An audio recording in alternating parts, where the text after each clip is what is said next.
بسم اللہ الرحمن الرحیم۔ میرے محترم ناظرین اور سامعین، رجب کے مہینے میں کنڈے کی ایک رسم منائی جاتی ہے۔ اس کو مناتے ہیں، اس میں شرکت سے بچنا چاہیے، اس کو کرنے سے بھی بچنا چاہیے۔ ہمارے بہت سارے لوگ اس میں جو ہے وہ استعمال ہوتے رہتے ہیں، خود ہی کم فہمی کی بنا پر، کم علمی کی بنا پر جو ہے وہ یہ رسم بھی ادا کرتے رہتے ہیں۔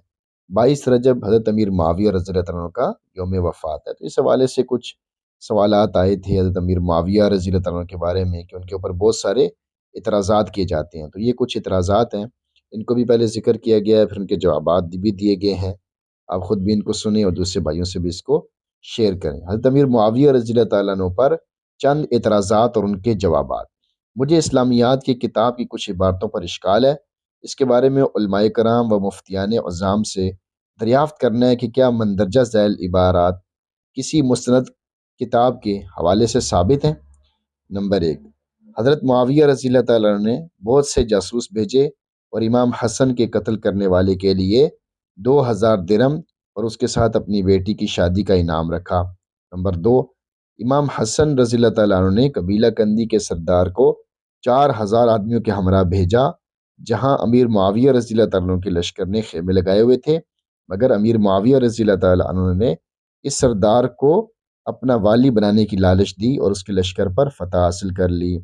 نمبر 3، ایک دن حضور اقدس صلی اللہ علیہ وسلم اپنے بیٹے ابراہیم اور نواسے حسین کے ساتھ تھے کہ جبرائیل علیہ السلام حاضر ہوئے اور عرض کیا، اے اللہ کے رسول، اللہ کا حکم یہ ہے کہ ان دونوں میں سے ایک کو لیں جو آپ کے پاس رہ سکتا ہے، یا تو ابراہیم یا حسین، دونوں نہیں۔ تو حضور صلی اللہ علیہ وسلم نے فرمایا کہ ابراہیم کو لے لیں اور حسین کو رہنے دیں، چنانچہ ابراہیم کا انتقال ہو گیا۔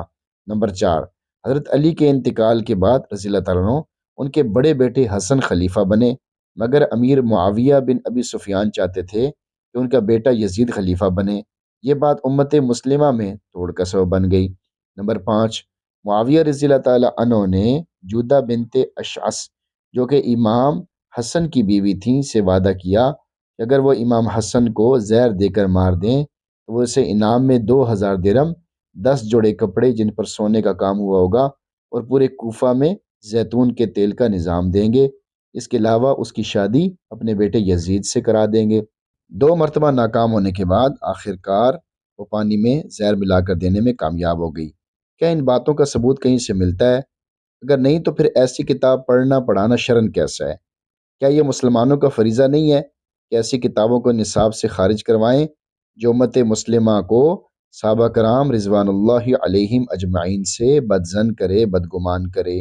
اب یہ سوال کی عبارت ہو گئی، بہت لمبا انہوں نے سوال کیا، اور بڑے بڑے اعتراضات جو حضرت سیدنا امیر معاویہ رضی اللہ تعالیٰ عنہ پر کیے جاتے ہیں ان سب کو ذکر کیا ہے۔ تو اب اس کا جواب دیا جا رہا ہے۔ بسم اللہ الرحمن الرحیم۔ الجواب حامدًا و مسلیہ۔ سوال میں مذکورہ روایات کا حقیقت سے کوئی تعلق نہیں۔ جتنی بھی آپ نے ساری باتیں اس میں ذکر کی ہیں ان کا حقیقت سے کوئی تعلق نہیں، بلکہ یہ سب روافظ کی بغض، عناد اور صحابہ کرام کے اوپر طعن و تشنیع پر مبنی باتیں ہیں جو کہ سراسر جھوٹ اور دروغ گوئی ہیں۔ ان پر یقین کرنا حقیقت میں اپنی عاقبت یعنی آخرت تباہ کرنے کے برابر ہے، مترادف ہے۔ اس لیے اس طرح کی روایات وغیرہ پڑھنا پڑھانا اور اس قسم کی من گھڑت واقعات پر مشتمل کتابوں کو باقاعدہ نصاب میں داخل کرنا قطعاً ناجائز ہے۔ چنانچہ حکومت اور متعلقہ افسران پر لازم ہے کہ اس طرح کی کتابوں کو نصاب سے خارج کر کے ان کی اشاعت اور خرید و فروخت پر مکمل پابندی عائد کریں، تاکہ لوگ صحابہ کرام کی مقدس جماعت اور حضرت معاویہ رضی اللہ تعالیٰ عنہ جیسے جلیل القدر صحابی جو کاتب وحی بھی تھے ان کے بارے میں بدظنی سے محفوظ رہ سکیں، اور خود اہل حکومت اپنی ذمہ داری پوری کر کے مواخذہ اخروی سے بچ سکیں۔ یعنی ان کو کرنا چاہیے ایسے، ان کو خود اس بات کا اہتمام کرنا چاہیے کہ ایسی کتابوں کو ختم کریں، ایسی کتابوں کو شائع نہ ہونے دیں، ایسی کتابوں کو نصاب میں داخل نہ ہونے دیں، اس کی پابندی لگائیں اور اس کے بارے میں قانون نافذ کریں، اس کی فکر کریں، تاکہ آخرت میں جو ہے یہ بھی عذاب سے بچ سکیں۔ صحابہ سارے کے سارے شہزادے ہیں، اللہ کو پیارے ہیں، نبی علیہ السلام پہ انہوں نے اپنا سب کچھ قربان کر دیا۔ ایسے نہیں ان کو خطاب مل گیا رضی اللہ عنہم ورضوا، اللہ ان سے راضی ہو گیا، وہ اللہ سے راضی ہو گئے، اللہ نے اس بات کا اعلان فرما دیا، بلکہ انہوں نے آپ علیہ السلام کو بہت زیادہ راضی کیا، خوش کیا۔ تو اللہ تعالیٰ سے عافیت مانگنی چاہیے، ہدایت مانگنی چاہیے، اپنی آخرت کی فکر کرنی چاہیے۔ یہ تو چلے گئے، یہ تو اللہ کے پاس چلے گئے، اللہ ان سے خوش ہو گیا، انہوں نے نبی علیہ السلام سے عشق کر کے، نبی علیہ السلام کی شاگردی اختیار کر کے اپنی آخرت بنا لی۔ اللہ ہمیں اپنی آخرت سنوارنے کی توفیق عطا فرمائے اور ہمیں صراط مستقیم پر رہنے کی توفیق عطا فرمائے۔ ہمیں اپنے بڑوں کے پیچھے رہنے کی توفیق عطا فرمائے اور ہمیں صحیح علم اور عمل کرنے کی توفیق اور ہمت عطا فرما دے۔ آمین۔